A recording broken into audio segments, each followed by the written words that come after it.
하나님 말씀을 보겠습니다. 고린도 후서 2장, 고린도 후서 2장 1절로 3절까지 보겠습니다. 신약성경 287페이지.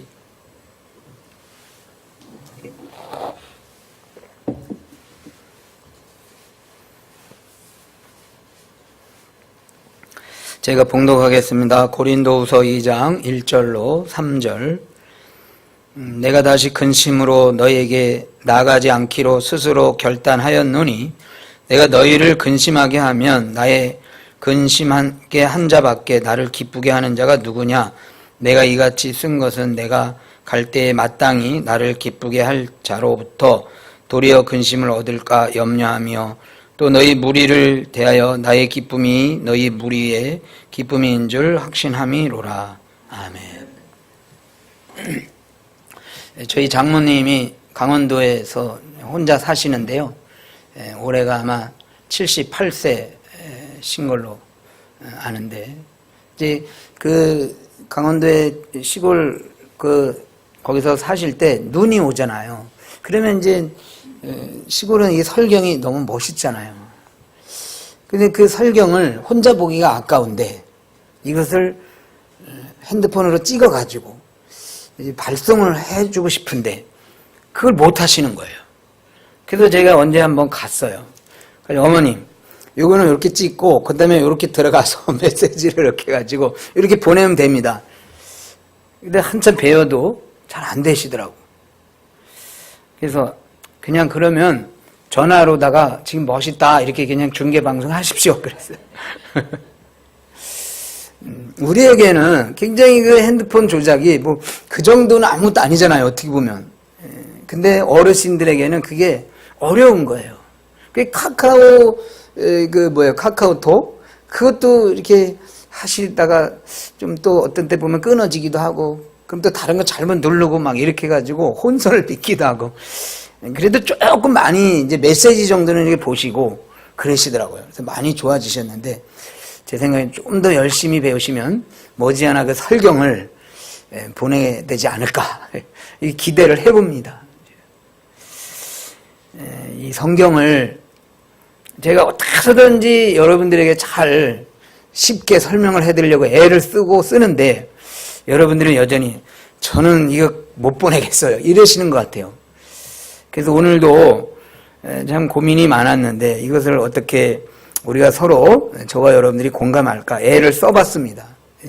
네, 애를 써봤는데 그러더라도 이 핸드폰의 원리 자체가 어려운 것처럼 성경의 원리가 어려울 수도 있지만 그래도 실제적인 게 나오니까 실제적인 거 잘 붙들고 교회 생활하는데 많은 도움이 있길 주의 이름으로 소망합니다. 교회에 관한 이야기, 그것을 어려운 말로 교회론 그러거든요. 그러면 우리는 교회론 그러면 에베소서 이렇게 생각을 해요. 그래서 신학자들의 에베소서는 교회론의 보고이다, 보배로운 창고다. 근데 그 말도 맞는데 제 생각에는 이 고린도전서도 교회론의 보배의 창고이다. 그래서 제가 이것도 어려운 예인데, 화학이라는 과목이 있어요. 이과 출신들은 화학을 알 거예요. 근데 화학은 일반 화학이 있고 그 다음에 유기화학, 뭐 생화학 이렇게 나누어져요.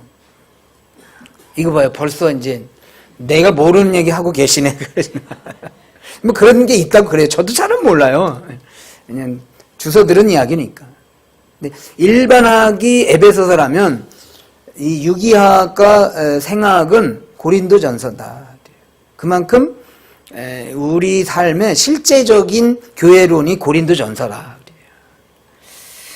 그래서 우리의 교회 생활하는데 실제 문제에 대한 해결이 오늘 고린도전서에 나오고 있어요. 그 주제는 뭐냐면 바로 바울의 목회론. 바울은 어떻게 목회를 했는가, 그것이 오늘 주제의 내용입니다. 근데 오늘 본문은 사실은 1장 23절부터 시작이 돼요. 1장 23절에서 2장 11절까지가 이제 바울이 어떤 식으로 나는 교회를 생각하고 어떤 식으로 나는 목회를 하는가, 그런 내용들이 들어 있습니다. 그 내용의 중심 이야기는 1장 23절로 가보겠습니다. 1장 23절. 우리 같이 읽고 아멘 합니다. 시작.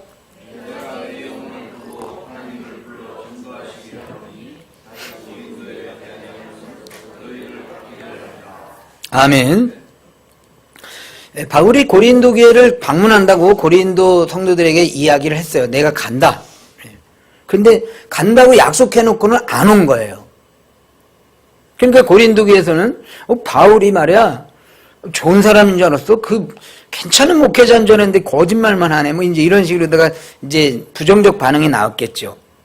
그래서 바울이 설명을 하는 거예요. 내가 가기로 하긴 했다. 근데 가지 못할 이유가 하나 생겼다. 그러면서 뭐라 그러냐면 오늘 내가 하나님을 불러 증거하게 하노니 내가 너희 교회에 가지 아니한 것은 내가 가기 싫어서 안 간 게 아니고 도리어 안 가는 게 여러분들을 아끼기 때문에 내가 안 간 거다. 이 얘기를 하는 거예요. 여러분 이상하지 않아요? 목회자를 기다리는 성도들이 있는 곳에 가는 게 유익이죠. 여러분들 그렇게 믿죠? 여러분들이 오늘 이은상 목사를 만나길 원하는데 꼭 나왔으면 좋겠다. 근데 저도 그걸 알고 있어요. 근데 내가 안 나갔어. 그러면 뭐 그럴 수가 있냐 이럴 수 있죠. 근데 기다리는 사람들이 있으면 목회자가 가는 게 그게 목회자들에게 유익인 거예요. 근데 바울은 이렇게 얘기하는 거예요. 내가 가는 게 오히려 여러분들에게 손해다. 내가 아끼는 마음은 있는데 도리어 내가 가면 여러분들이 원하는 그때 내가 간다면 여러분들에게 오히려 더 유익을 끼치지 못한 그런 일이 있다. 그래서 내가 못 간 거다. 여러분 고린도 교회 성도라면 여러분들이 바울을 이해해 주시겠죠? 그래도 이해 못 하겠어요? 다시 한번 제가 말씀드릴게요. 제 입장으로. 제가 여러분들하고 만나기로 했어. 근데 안 나갔어. 근데 안 나가가지고 이제 화가 났겠죠. 우리 목사님 약속 지켜놓고 어겼어. 두고 보자. 막 이러면서 마음이 변한 것 같아. 그런데 메시지가 왔어요. 집사님, 제가 가려고 했는데 안 가는 것이 집사님을 아끼는 일이라 제가 못 갔습니다. 이렇게 제가 메시지를 보냈어요. 그럼 여러분들 뭐라고 하답할까요? 목사님, 제가 그럴 줄로 믿고 다음에 만나기로 할게. 그럴 거예요? 아니면 그래도 오셔야죠. 이럴 거예요? 믿어줄 거예요? 근데 믿어주긴 믿어주는데 그러면 그게 왜 안 오는 게 더 나를 아끼는 일이 됐냐? 그거는 알아보고 싶지 않아요? 알아보고 싶죠? 그거 알려드릴게요. 바울도 자기가 가는 것보다는 안 가는 게 더 낫다는 그 이유가 있는 거예요. 그 이유가 뭐냐? 2장 5절로 가보겠습니다. 2장 5절.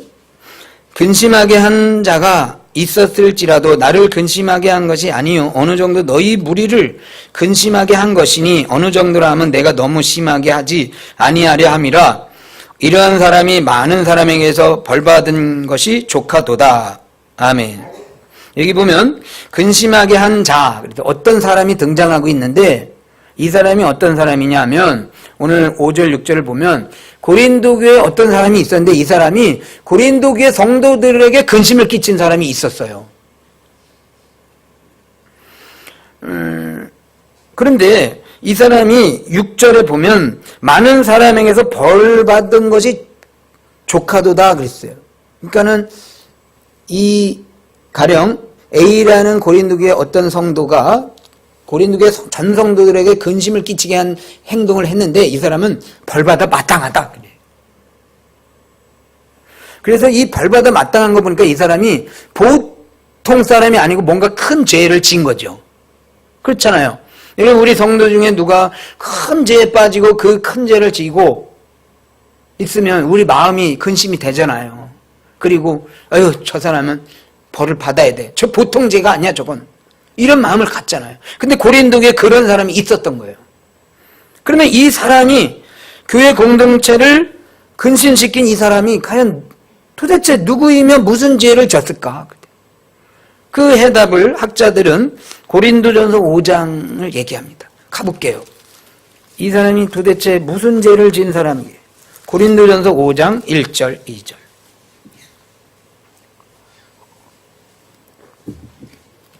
같이 한번 읽고 아멘 합니다. 시작.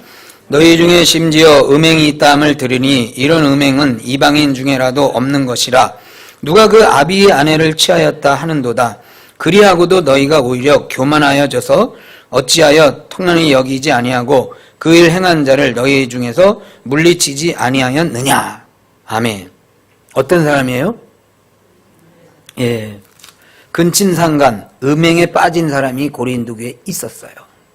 그런데 문제는 다시 고린도전서 5장 2절 후반부에 보면 그렇게 음행의 죄를 진 사람을 너희가 왜 물리치지 아니했냐 그거예요.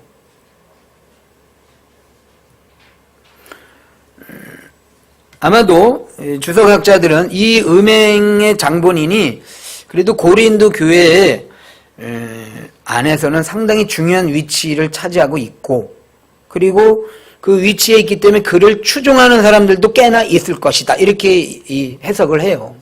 그러니까 이 사람이 보통 사람은 아닌 거예요. 교회에서 정말 이렇게 추종할 만큼의 어떤 영향력을 끼치는 사람이 이 죄를 진 거예요.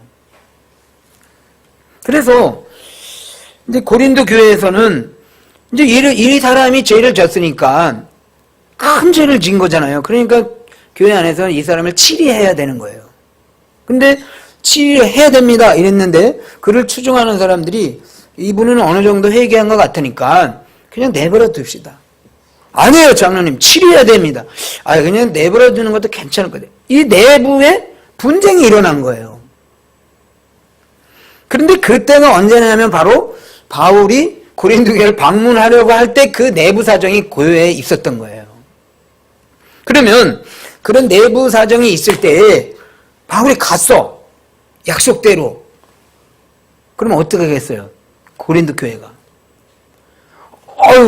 사도 바울님 잘 오셨어요. 그러지 않아도 우리가 지금 이 치리 문제로 굉장히 골치 아픈데 당신께서 사도니까 오셨으니까 이 문제를 처리해 주세요. 그럴 거 아니에요.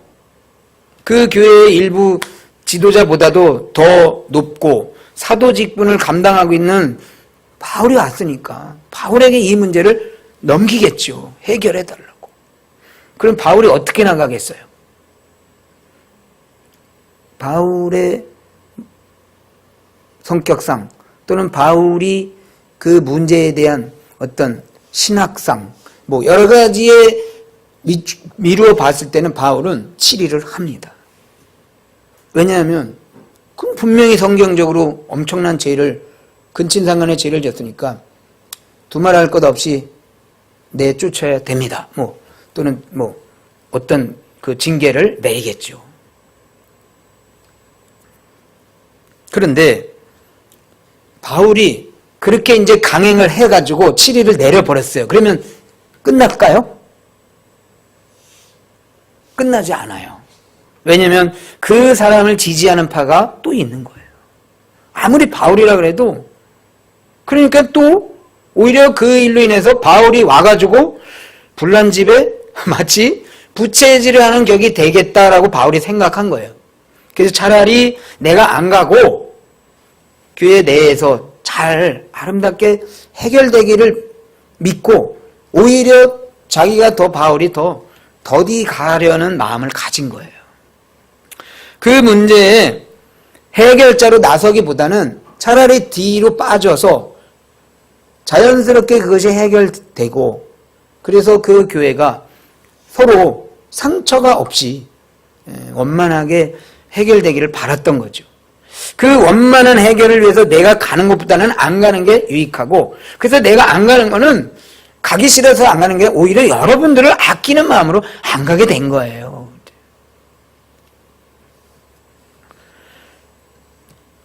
이제 바울이 안 간 이유에 대해서 이제 이해를 하시겠어요? 그럼 제가 안 간 것도 이해하실 거죠? 물론 제가 죽음을 무릅쓰고 갈 수 있지만 어떤 때는 약속을 어기면 나를 더 아끼는 마음이, 이 문제로 내가 다른 사람이 또 상처받는 거 아니냐, 뭐 이런 식의 이야기도 있을 수 있는 거예요.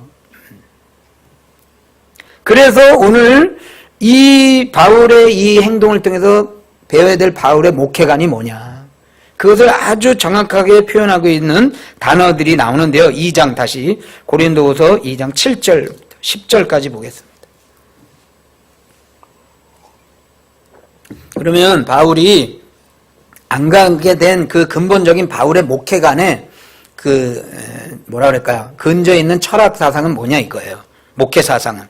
그런즉 너희는 차라리 저를 용서하고 위로할 것이니 저가 너무 많은 것임에 잠길까 두려워하노라. 그러므로 너희를 권하노니 사랑을 저에게 나타내라. 너희가 범사에 순종하는지 그 증거를 알고자 하여 내가 이것을 너희에게 썼노라. 너희가 무슨 일이든지 너에게 용서하면 나도 그리하고 내가 만일 용서한 일이 있으면 용서한 그것은 너희를 위하여 그리스도 앞에서 한 것이니. 아멘. 동그라미 치고 싶은 단어들이 몇 개 나오지요. 7절 저를 용서, 그 다음에 위로, 그 다음에 8절 사랑을 저에게 나타나라. 용서와 위로와 사랑. 10절 너희가 무슨 일이든지 내게 용서하면 나도 그리하고 내가 만일 용서한 일이 있으면 용서한 것 그것은 너희를 위하여 그리스도 앞에 서 한 것이니. 바울의 목회관을 한마디로 요약하면 용서와 사랑과 회복이에요. 우리 같이 한번 따라 해보겠습니다. 용서와 사랑과 회복. 바울은 거기 음행한 자를 치리할 수도 있는 거예요. 그래서 바울이 가면 치리했어요. 근데 바울은 그를 사랑하는 거예요. 그래서 내가 가면 치리하지만 내가 안 감으로 인해서 치리당하지 않고 그를 용서하고 그를 위로하고 그를 그 음행의 범죄에서 회복시키는 게 목적이기 때문에 바울은 그런 목회관을 가지고 있었기 때문에 차라리 안 간 거예요. 목사고시라는 시험이 있는데요. 과목에 여러 가지가 있어요. 장로고시도 마찬가지. 거기 보면 헌법 중에 건징조례라는 과목이 있어요. 이 건징조례라는 건 뭐냐면 교회 내에 어떤 죄가 발생했을 때 이 죄인에 대해서 어떻게 처리할까? 일종의 이제 법의 형식인 거죠. 그래서 교회에는 어떤 죄를 지으면 그냥 눈 감아줘 그럴 수도 있지만 때로는 이 죄는 굉장히 심각한 겁니다. 이거는 이단에 빠진 겁니다. 그래서 이제 당회를 열고 이 죄인에 대해서 그러면 어떻게 처리해야 될까요? 징계를 내야 됩니까? 뭐 아니면 너무 극한 상황이면 출교를 시키냐? 뭐 수찬 정지를 하냐? 이런 게 건징조례예요. 근데 목사고시에 보면 1번 문제, 건징조례 1번 문제가 뭐라고 문제가 나오는지 아죠? 우리 강도사님 잘 기억하셔야 돼요.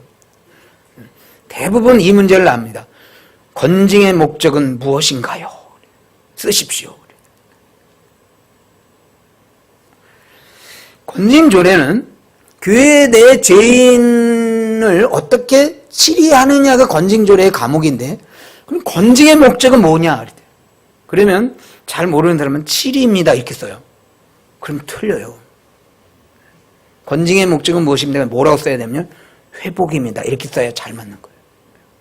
치리도 중요하고 용서도 중요해요. 그러나 중요한 것은 그것을 통해서 이 사람이 회복되는 게 중요한 거지 잘라버리는 게 중요한 게 아닌 거예요. 이게 목회가 아닌 거예요. 바울의. 우리가 어떤 죄인에 대해서 얘기를 할 때 그 사람 안 돼. 안 되고 되는 게 문제가 아니라 그 사람은 어쨌든 교회 공동체 안에서 그 죄로부터 벗어나게 하고 다시 건강한 신앙으로 회복시키는 거기. 회복이 목적인 줄로 믿습니다. 그래서 이 회복이 목적이라면 뭐 치리가 목적이라면 바울이 당장 달려갔죠. 그러나 회복이 목적이기 때문에 더뎌진 거예요. 그래서 차라리 피해 준 거예요. 저도 이제 암 수술을 받았는데요. 암 수술을 할 때는 의사 선생님들이 굉장히 조심, 또 조심, 또 생각을 많이 하십니다. 그래서 예를 들면 어떤 뭐 위암이든 무슨 암이든 그럼 위암 그러면 위 담당 의사 선생님 이러지 않고 거기에 관련된 여러 과의 의사 선생님들이 협진을 해요. 그래가지고 의논을 합니다. 의논의 주제는 뭐냐면 부분 절제로 갈까요? 전체 절제로 갈까요? 방사선으로 갈까요? 아니면 뭐 약물 치료로 갈까요? 이런 것을 회의를 해요. 그러면 왜 이런 회의를 할까요? 그냥 알아서 의사 선생님 알아서 그냥 알아서 자르세요. 뭐. 그거는 뭐냐면요. 환자는 위 수술을 하면 조금이라도 남기면 그게 또 소망이 돼요.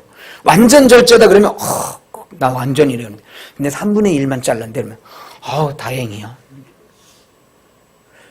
그리고 실제적으로 완전 절제랑 부분 절제는 차이가 있겠죠. 또 내시경 수술은 더 차이가 있겠죠. 그러니까 그거를 의사 선생님들이 고민을 하는 거예요. 딱 써든지 이거를 한 1cm라도 좀 더 늘려보자, 남겨보자. 뭐 간을 잘라야 돼도 그럴 거 아니겠습니까? 그냥 야 이거는 이렇게 하는 게 수술하기가 편해. 그래가지고 야 수술 편한 대로 하자 이러지 않아요. 환자를 어떻게든 그 기간을 조금이라도 살려볼까, 생명을 살려볼까라는 환자 중심의 고민을 가지고 여러 과 의사들이 협진을 해서 그것을 결정을 내리는 거예요.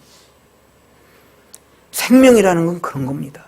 목사가 목회를 할 때 목사 중심으로 난 이렇게 목회하는 게 편해.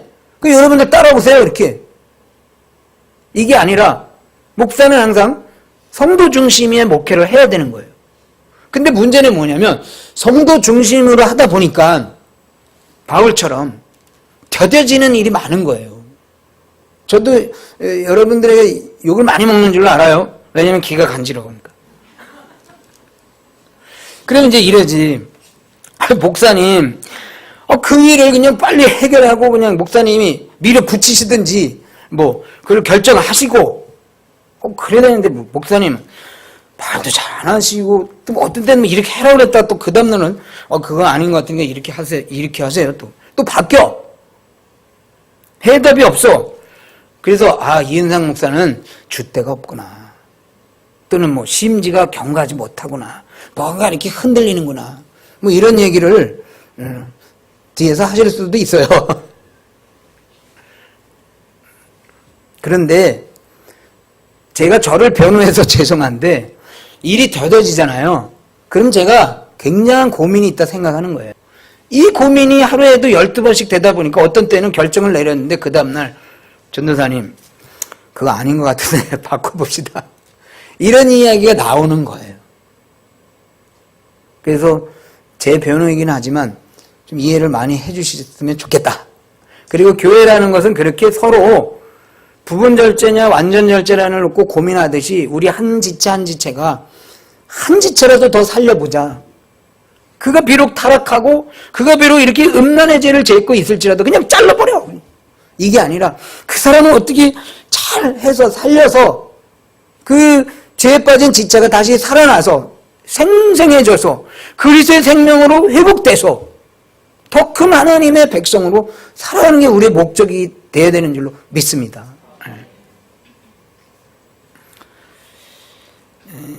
그래서 제가 만든 단어인데요. 교회에도 행정이 있는데 교회 행정은 일반 행정이 아니라 아까 말한 대로 유기행정이어야 되는 거예요. 유기행정. 유기적인 행정이라 이 교회 행정은 굉장히 고난이도의 행정인 거예요. 단순하게 뭐 행정학 전공해가지고 경영학 전공 이거는 이렇게 해야 돼. 이게 아니라 굉장히 그런 식으로 하다가는 다치는 사람이 많은 거예요.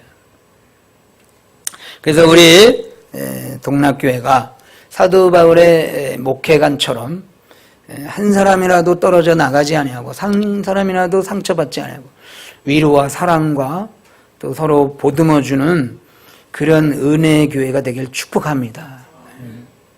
그러면 이제 우리가 그를 위로하고 뭐 용서하는 것도 좋지만 어쨌든 문제는 문제 아니에요. 해결을 해야 되는 거예요. 그 해결은 뭐냐?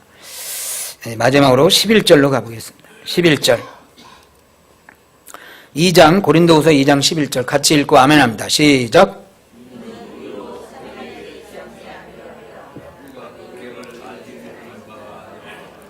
아멘.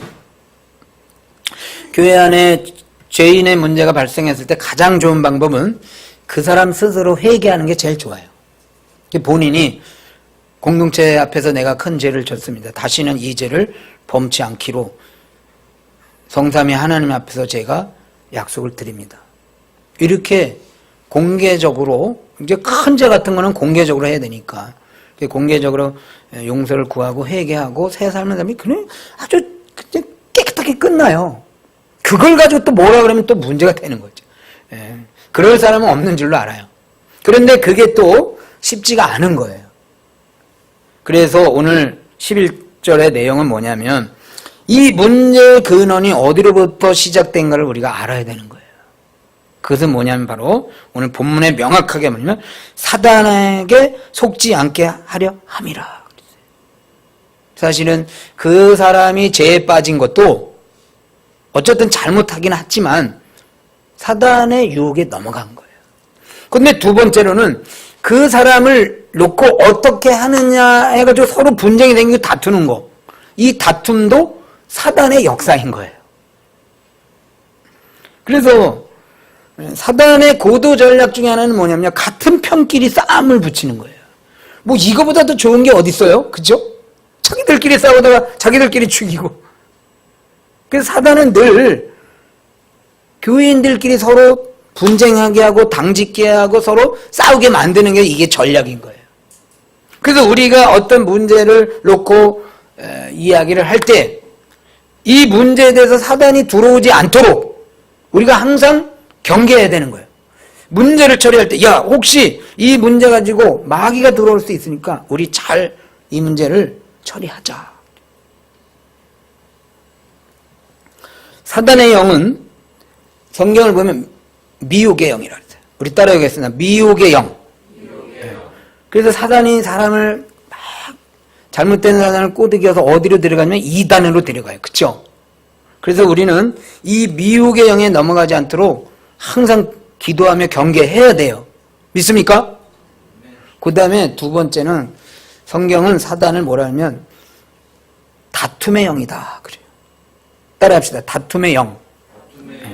그래서 같은 편끼리 싸우게 만들어서 교회를 무너뜨리는 거예요. 그러면 우리가 여기서 배워야 될 교훈은 뭐냐면 우리가 이단을 경계하잖아요. 분별해야 되고 열심히 기도해서 이단에 안 빠져야 되는 거예요. 그 이단을 경계하는 마음을 가지고 성도들끼리도 서로 다투지 않도록 매일 기도하고 경계해야 되는 거예요. 혹시 내가 이 일을 처리하는데 혹시라도 마귀가 들어올 수 있어. 그러니까 여러분 우리 같이 기도하고 이 문제가 보통 문제가 아니고 굉장히 심각한 문제인데 난이도의 문제인데 이 문제에는 반드시 마귀가 또 밥 먹을 거 없나 하고 찾아온다. 이것을 명심하고 우리 같이 기도하고 이 문제를 잘 처리하자. 이 사단이 우리를 공격한다는 거. 그래서 이단을 경계하듯이 다툼, 교회 내 분쟁도 경계해야 되는 줄로 믿습니다. 그래서 지난주에 제가 성령의 기름 부음의 역사의 뜻이 분별이라는 것도 있다 이렇게 설교를 했어요. 그렇죠? 그래서 우리 안에 늘 성령의 기름 부음을 달라 그래요. 하나님 분별하게 해주시고 이 문제에 대해서 우리가 마귀의 전략에 우리 온 성도들이 빠지지 않도록 주여 붙잡아 달라고 기도해야 되는 줄로 믿습니다. 이게 해결책인 거예요. 결론을 맺겠습니다. 조지 필드라는 복음 설교자가 있고요. 존 웨슬리라는 설교자가 동시대에 같이 사역을 했어요. 근데 조지 필드는 칼빈주의 설교자예요. 그러니까 구원은 하나님의 은혜입니다. 이렇게 설교를 했어요. 근데 뭐예요? 존 웨슬리는 알미니안주의예요. 구원은 하나님의 전적인 은혜가 아니고 인간의 노력이 필요합니다. 서로 다르잖아요. 당대 세기적인 설교자예요. 서로 이제 뭐라 그럴까요? 이 구원 문제로 구원의 방법의 문제로 다툰 거죠. 근데 어느 날 존 웨슬리가 이제 대답 안 되니까 안 되는 건 아니지만 어떻게 해서든지 내가 나의 이 교리를 교리로 이겨야 되겠다. 그래서 그동안의 알미니안주의, 말하자면 구원이라는 것은 인간의 노력이 조금 필요합니다라는 그 설교들을 다 모아가지고 설교집을 내는 거예요. 그래서 휘필드가 얘기를 했습니다. 당신 그러면 안 됩니다. 제발 설교집을 발간하지 마십시오. 발간했을까요? 안 했을까요? 했어요. 그래가지고 감리교하고 장로교가 다툼이 된 거예요. 지금은 그래도 그게 많이 와해돼서 그거 가지고 싸우는 사람 별로 못 봤어요. 그러는 예전에는요, 장로교인들은요, 어디 이사 가면 반드시 감리교 피해서 장로교 갔어요. 감리교인들도 어디 이사 가면 장로교가 여기 있어도 피하고 그 넘어 감리교 다니는 거예요. 진짜 그랬어요. 그게 어디로부터 나온 거 아니에요? 거기서부터 나온 거예요. 교회의 목적은 내 교리로 승리하느냐, 네 교리로 승리하느냐, 이게 중요한 게 아니고, 중요한 것은 2장 3절, 고린도후서 2장 3절 같이 한번 또 읽도록 하겠습니다. 시작. 내가 이같이 쓴 것은 내가 갈 때 마땅히 나를 기쁘게 할 자로부터 도리어 근심을 얻을까 염려하며 또 너희 무리를 대하여 나의 기쁨이 너희 무리의 기쁨인 줄 확신함이로라. 아멘. 교회의 존재의 목적은, 사역의 목적은, 또 목회의 목적은 나의 기쁨만이 아니고 너희 뭐라 했습니까? 무리의 기쁨이다. 온 성도들이 기뻐하는 거예요. 이게 교회여야 되는 거예요. 어느 한 목사님 개인 또는 어떤 한 파를 지지하는 소수의 무리, 어떤 아볼로파, 개바파, 어떤 파당들이 좋아하는 방향, 그게 아니라 어린아이부터 노년에 이르기까지 모든 성도들이 기뻐하는 거, 그게 교회인 거예요. 그 무리, 여기서 무리의 기쁨이 되는데 우리가 거기서 용서가 있어야 되는 거고 사랑이 있어야 되는 거죠. 그래서 우리 동락교회는 나 혼자 기뻐하고 나 혼자 즐거워하는 교회가 아니라 우리 온 성도들이 기뻐하고 즐거워하는 그런 하나님이 만드시려는, 하나님이 기뻐하시는 그런 교회가 되길 주의 이름으로 소망합니다. 네. 기도하겠습니다. 하나님, 고린도 교회에 심각한 문제가 발생을 했는데 그 문제가 주의 은혜 가운데 서로 용서하고 또 사랑으로 덮어서 잘 해결된 것 같이 우리 동락교회 안에도 여러 문제가 생길 때마다 온 무리가 기뻐할 수 있는 방향으로 잘 결정되어질 수 있도록 날마다 붙잡아 주시고 인도하여 주옵소서. 혼자 개인이 큰 소리치는 교회가 아니고 서로 합력하여 선을 이루는 교회 되게 하여 주옵소서. 힘들고 어렵지만 이 일을 잘 감당해서 주님이 기뻐하는 교회가 될 수 있도록 우리 동락교회를 축복하여 주옵소서. 감사하며 살아계신 예수님 이름으로 기도합니다. 아멘.